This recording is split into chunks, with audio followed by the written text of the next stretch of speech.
Hi hello అండి, welcome back to our channel. ఈరోజైతే మన కిచెన్లో గోధుమ పిండితోని ఈవినింగ్ స్నాక్స్లా అయినా మార్నింగ్ బ్రేక్ఫాస్ట్కి అయినా చాలా ఈజీ హెల్దీ స్నాక్స్ అయితే ప్రిపేర్ చేసుకుందాం. చాలా బాగుంటాయి. ఈ స్నాక్స్ కోసం మనం ఒక బౌల్ తీసుకొని ఒక 2 కప్పులు గోధుమ పిండి అయితే వేసుకొని ఇందులో అల్లం, వెల్లుల్లి, పచ్చిమిరపకాయ మిక్సీ పట్టి వేసుకోవాలి. మిరపకాయలు ఇష్టం లేకపోతే కారం కూడా వేసుకోవచ్చండి. అలాగే ఒక స్పూను జీలకర్ర అండ్ కట్ చేసి పెట్టుకున్న కొత్తిమీర, తర్వాత ఒక 2 ఉల్లిపాయలు కూడా ముక్కలుగా కట్ చేసి వేసుకొని తర్వాత టేస్ట్ సరిపడా సాల్ట్ వేసుకోవాలి. అలాగే వంట సోడా కూడా ఒక చిటికెడు వేసుకోవాలి. ఇష్టం లేకపోతే స్కిప్ చేసే వచ్చేయండి. తర్వాత ఇవన్నీ వేసుకున్న తర్వాత పిండిలో అయితే మొత్తం బాగా కలుపుకుంటే ఒక 2 మినిట్స్ ఫ్లేవర్ అయితే సూపర్గా ఉంటుందండి.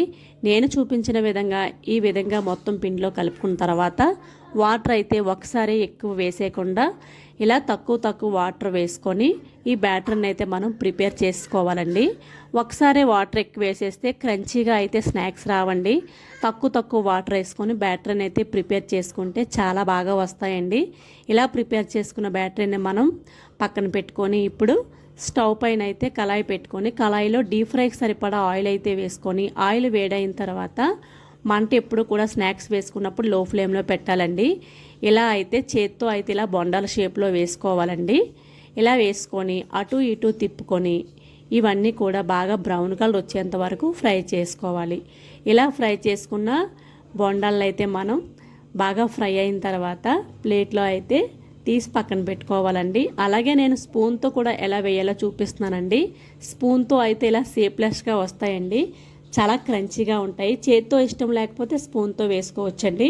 వేసుకొని ఇవి కూడా అలాగే అటు ఇటు తిప్పుకొని బాగా బ్రౌన్ కలర్ వచ్చేంత వరకు ఫ్రై చేసుకోవాలండి. ఆల్మోస్ట్ అయితే ఇలా అయితే 2 విధాలుగా చూపించాను. ఇలా చేసుకోండి, బాగుంటాయి. అలాగే మన ఛానల్ ఎవరైనా ఫస్ట్ టైం చూసినట్లయితే తప్పకుండా లైక్ చేయండి, కామెంట్ చేయండి, సబ్స్క్రైబ్ చేసుకోండి. మన ఛానల్లో ఇంకా చాలా non veg recipes, veg recipes, ఇంకా స్నాక్స్ కూడా ఉన్నాయండి. మీకు ఖాళీగా ఉన్న టైంలో చూసి తప్పకుండా ట్రై చేయండి. చేసి ఎలా వచ్చాయి నాకు కామెంట్ బాక్స్లో చిన్న కామెంట్ అయితే ఇవ్వండి. ఫైనల్గా అయితే ప్రిపేర్ అయిపోయాయండి. ప్లేట్లో అయితే సర్వ్ చేసుకున్నాను నేను. చట్నీతో తీసుకున్నా బాగుంటాయి, ఇలా ఒట్టిగా తిన్నా బాగుంటాయండి. పిల్లలు స్నాక్స్ బాక్స్లో కూడా పెట్టచ్చు. అలాగే మనం కూడా బ్రేక్ఫాస్ట్ లాగా స్నాక్స్లా తీసుకోవచ్చు. అంత బాగుంటాయండి.